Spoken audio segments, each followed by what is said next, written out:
సాధారణంగా మనం చేసే వృత్తి ఉద్యోగాలను గౌరవించే వాళ్ళు చాలా తక్కువ మంది ఉంటారు. ఎంత తక్కువ మంది ఉంటారంటే అసలు ఆ ఉద్యోగాలని వృత్తిని తిట్టుకుంటూనే పనిచేసేటోళ్ళు ఉంటారు. కానీ మనం చేసేటువంటి పనిని ఇన్నేళ్ల పాటు మనకిచ్చినటువంటి గౌరవాన్ని, అది ఇచ్చినటువంటి ఆదాయం కావచ్చు, లేకపోతే పేరు ప్రఖ్యాతులు కావచ్చు, లేకపోతే మన కుటుంబాన్ని పోషించినటువంటి విషయాలను కావచ్చు, ఇవన్నీ గుర్తుపెట్టుకుని దేవుడి దగ్గర సాష్టాంగ నమస్కారం ఎలా చేస్తారో అలాగే సెక్రటేరియట్లో పనిచేసి రిటైర్ అయ్యేటువంటి యాదన్న అనే వ్యక్తి అసిస్టెంట్ సెక్రటరీగా జాబ్ చేశారు. ఆయన లాస్ట్ డే రోజు ఆయన మోకరిల్లి ఆ సెక్రటేరియట్ ముందు దండాలు పెట్టి మరీ ఆయన రిటైర్ అయ్యారు. నిజంగా ఎంత గొప్ప మనసో కదా అయింది, ఎంత గొప్ప వ్యక్తో, అసలు ఎంతోమందికి ఆదర్శం ఇలాంటి వాళ్ళు. ఒక్కసారి లైవ్ కాల్లో అందుబాటులో ఉన్నారు, ఆయనతో మాట్లాడదాం మనం. యాదన్న గారు నమస్తే అండి. మేడం నమస్తే మేడం. చాలా బాగా అనిపించిందండి. మీరు మీ ఆఖరి రిటైర్మెంట్ అయినటువంటి ఆఖరి రోజు, అంటే అది పదవీ విరమణ తీసుకున్న లాస్ట్ డే, అది ఇంకా లాస్ట్ జాబ్ మీకు ఆ రోజు మీరు సెక్రటేరియట్ ముందు ఇలా ప్రణమిల్లారు, మొత్తం సాష్టాంగ నమస్కారం చేశారు. మీరు చేసినటువంటి ఉద్యోగం ఏది ఉందో దానికి గౌరవం ఇస్తూ మీరు అలా ప్రణమిల్లితే అది చాలా బాగా అనిపించిందండి. అందుకే మిమ్మల్ని కాంటాక్ట్ చేశాము. మీరు ఎప్పుడు జాయిన్ అయ్యారు, మీరు ఎందుకు అలా దండం పెట్టారు, ఇవన్నీ ఒకసారి చెప్పండి. నా ఫస్ట్ అపాయింట్మెంట్ 1987 నవంబర్ మేడం. ఓ, నేను ఫస్ట్ నల్గొండ జిల్లాలో డిఎస్సిలో టైపిస్ట్గా సెలెక్ట్ అయ్యి అక్కడ పంచారాలో పనిచేసి 9 సంవత్సరాలు పనిచేసి మళ్ళీ గ్రూప్ 2Bలో మళ్ళీ సెలెక్ట్ అయ్యి సెక్రటరియట్కు టీసీఏగా రావడం జరిగింది అప్పుడు. ఓకే, అంటే టీసీఏ అంటే టైపిస్ట్ కమ్ అసిస్టెంట్ గ్రూప్ 2Bలో. ఆ తర్వాత ఏఎస్ఓ ప్రమాణం వచ్చింది. తర్వాత ఏఎస్ఓ ప్రమాణం నుంచి మళ్ళీ ఆర్ఐ ట్రైనింగ్ పోవడం జరిగింది. ఆర్ఐ ట్రైనింగ్ తర్వాత ఎస్ఓ ట్రైనింగ్ వెళ్ళడం జరిగింది. ఎస్ఓగా అయినాక మళ్ళీ డిప్టీ కలెక్టర్ కూడా చేశాను. డిప్టీ కలెక్టర్ క్యాడర్లో కూడా చేశాను బయటికి యాదాద్రిలో. డిప్టీ కలెక్టర్ నుంచి మళ్ళీ వెనక అసిస్టెంట్ సెక్రటరీగా మన ప్రమాణం వచ్చింది. ఆ అసిస్టెంట్ సెక్రటరీ ప్రమాణం వచ్చినాక మళ్ళీ కూడా జిహెచ్ఎంసీలో జాయింట్ కమిషనర్ కూడా చేసిన మొన్నటి వరకు. ఓకే, చేసి మళ్ళీ రీపాట్రియేషన్ సెక్రటరియట్ కు అసిస్టెంట్ సెక్రటరీగా మళ్ళీ రీపాట్రియేషన్ అయ్యి సెక్రటరియట్ లో సెక్రటరియట్ సర్వీస్ నుంచే మళ్ళీ రిటైర్మెంట్ తీసుకోవడం జరిగింది మేడం. టోటల్ సర్వీస్ వచ్చి నా దగ్గర 38 ఇయర్స్ కంప్లీట్ అయిపోయింది. 38 ఇయర్స్ పనిచేశారు. టెంపరీ సర్వీస్ కూడా 40 ఇయర్స్ అవుతుంది. మా ఫాదర్ మదర్ పూర్ ఫ్యామిలీ నుంచే మమ్మల్ని అందరూ చదివించారు. మేము 6 నేనే పెద్దవాడినింటికి. అందరూ బాగా చదువుకున్నారు. సాష్టాంగ నమస్కారానికి వస్తే ఇక్కడ ఏంటంటే, నేను పనిచేసే కార్యాలయమే నేను దేవాలయంగా భావించేవాడిని ఎప్పటికీ. సూపర్. అసలు అది నాకు లాస్ట్ డే నాకు ఆ ఉద్యోగమే కదా నాకు ఇప్పుడు ఈ రోజు మీ ముందు నిలబెట్టింది. అవును అవును కదా, కరెక్ట్ యాదన్న గారు.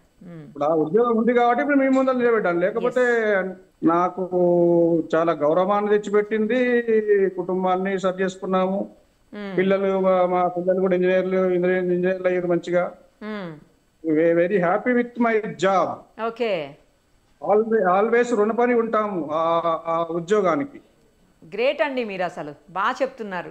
చాలా మందికి ఆదర్శం కూడా. అసలు చేసే వృత్తి ఉద్యోగాల పట్ల సరైన నిబద్ధత ఉండదు. సేమ్ టైం చాలా మందికి చెప్తున్నాను, అందరినీ అనట్లేను నేను. నిబద్ధత ఉండదు, అలాగే ఇంట్రెస్ట్ ఉండదు, గౌరవం ఉండదు. వృత్తి అన్నా ఉద్యోగం అన్నా విలువ ఇవ్వరు అసలు. బట్ మీరు అసలు అలాంటి వాళ్ళందరికీ లేదు, ఇంత విలువ ఇవ్వాలి మనం చేసే పనికి అని చెప్పారు మీరు. నిజం, అసలు గ్రేట్. మీరు hats off. Madam thank you. నేను చేసిన దగ్గర కూడా ఎక్కడ చేసినా కూడా నాకు కమెండేషన్లు ఉన్నాయి. నా సర్వీస్ బుక్లలో కూడా కమెండేషన్ రాశారు నాకు. ఓకే, నాకు సెక్రటరీ అయినా కానీ బయట డిప్యూటీ కలెక్టర్ అయినప్పుడు కూడా చీఫ్ సెక్రటరీ లెవెల్లో కూడా నాకు అప్రిషియేషన్లు కూడా దొరికినాయి నాకు. నేను చేసే టీంలకు గవర్నమెంట్ ఏంటంటే గవర్నమెంట్ అఫీషియల్సే నా టీంలోకి రావడం జరిగింది. ఓకే, జస్ట్ జిహెచ్ఎంసీలో కూడా నేను చేసింది అక్కడ షార్ట్ పీరియడ్ అని కూడా అక్కడ కూడా నాకు మంచి అవకాశం కూడా దొరికింది. అక్కడ ఎస్టేట్ మాడ్యూల్ అని జిహెచ్ఎంసీలో ఉన్న ఒక మాడ్యూల్ ఉంటుంది మన ప్రాపర్టీ ట్యాక్స్ లాగా. ఆ ఎస్టేట్ మాడ్యూల్ కూడా నా కాంట్రిబ్యూషన్ తోటి మేయర్ దగ్గర లాంచ్ చేయడం జరిగింది. అది కూడా నాకు మంచి పేరు తెచ్చిపెట్టింది. అక్కడ కూడా very happy with my job. Anywhere worked hard first of all. ఎక్కడ చేసినా కూడా హార్డ్ వర్క్ చేసేవాడిని. అది నాకు మంచి పేరు తెచ్చింది కూడా. అదే విధంగా నేను కృతజ్ఞతాభావంతో నేను నమస్కారం పెట్టుకోవడం జరిగింది. అదే మీరు ముందే చెప్పారు కదా, దేవాలయంగా భావించాను ఆఫీస్ని, అందుకే ప్రణమిల్లాను అవును అని. అవును మేడం, 100%. మీది ఏ ఊరండి ఆదన్న గారు? మాది ఎర్స్ట్‌వైల్ నల్గొండ డిస్ట్రిక్ట్ మేడం. ఇప్పుడు యాదాద్రిలో ఉంది, రామన్నపేట మాది. Okay, okay. వెళ్ళిపోయారా మీ ఊరికి? యాదాద్రి జిల్లాలో మేడం. మీ ఊరికి వెళ్ళిపోయారా? లేదు, ఇక్కడ ప్రస్తుతం హైదరాబాద్లో ఉన్నాం. ఉన్నారు, హైదరాబాద్లోనే అంటే ఉన్నారా? ఓకే, మధ్య ఓకే. మా అమ్మ నాయన ఉన్నారు, మా మంత్లీ వెళ్ళి చేస్తుంటాను నేను. మ్హూ, మ్హూ. ఇప్పుడు రిటైర్మెంట్ కూడా ఇక్కడికి వచ్చారు, ఇక్కడ నిన్ననే పోయారు మా అమ్మ నాయన ఊరికి. ఓహో, ఓహో, ఓకే. మా నాయన అందరు కుటుంబ సభ్యులంతా వచ్చారు, ఇప్పుడు నిన్ననే ఆ, ఇంటికి పంపించాను. ఆహా. ఇప్పుడు ఇన్ని సంవత్సరాలు చాలా బిజీగా మీ ఉద్యోగంలో ఉన్నారు, చాలా సర్వీస్ చేశారు మీరు, గవర్నమెంట్కి కావచ్చు, ప్రజలకు కావచ్చు. సో మరి ఇప్పుడు ఈ విశ్రాంత జీవితాన్ని, అంటే రిటైర్మెంట్ తర్వాత జీవితాన్ని ఎలా గడపబోతున్నారు? మీకు టైం పాస్ ఎలా అవుతుంది, ఎలా అసలు మీకు ఇప్పుడు? మంచి మంచి ప్రశ్న అడిగారు మేడం. విశ్రాంత జీవితం గడపాలనుకుంటలేను మేడం, మళ్ళీ నేను ఏదో పని చేయాలని అనుకుంటున్నాను. ఓ, గ్రేట్. అది ఏ పని అనేది ఇంకా కొద్దిగా మంత్ ఎండింగ్ వరకు డిసైడ్ చేసుకుంటా నేను.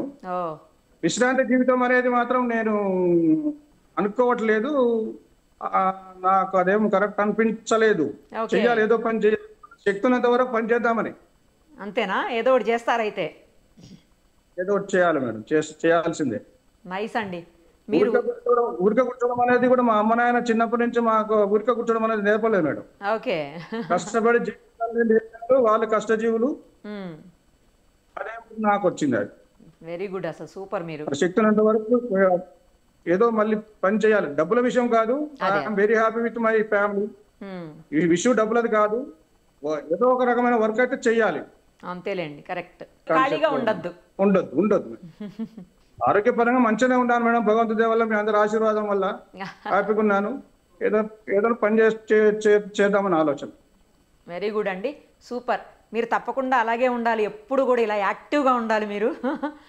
మీరు ఎక్కడున్నా Thank you. సంతోషంగా ఉండాలి, అందరికీ హెల్ప్ చేయాలి అని చెప్పి మనస్ఫూర్తిగా కోరుకుంటున్నాను. మీలాంటి వాళ్ళు చాలా మందికి ఆదర్శవంతులండి, నేను మళ్ళీ మళ్ళీ అదే చెప్తున్నాను. గ్రేట్ అండి, హ్యాట్స్ ఆఫ్ టు యూ.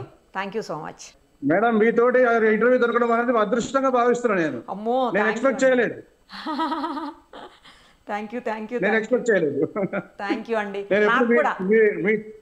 మీ ఇంటర్వ్యూలు గంటల తరబడి మీ ఇంటర్వ్యూలు చూస్తుంటాను ఓ, నేను. Thank you. చాలా చాలా ఇంటర్వ్యూలు చూస్తుంటాను, కానీ ఈ రోజు నేను ఐఎమ్ వెరీ లక్కీ. అయ్యో, నేను కూడా సార్ మీలాంటి వాళ్ళని ఇంటర్వ్యూ చేయటం. ఎందుకంటే చేస్తున్న ఉద్యోగం మీద, వృత్తి మీద ఇంత గౌరవభావం ఉన్నటువంటి మీలాంటి వాళ్ళు నిజంగా ఆదర్శనీయులు. నేను అదే పదే చెప్తున్నాను ఆ మాట. నిజంగా చాలా సంతోషంగా ఉంది సార్ నాకు కూడా. Thank you so much. Thank you very much madam. Thank you your team also. Thank you sir.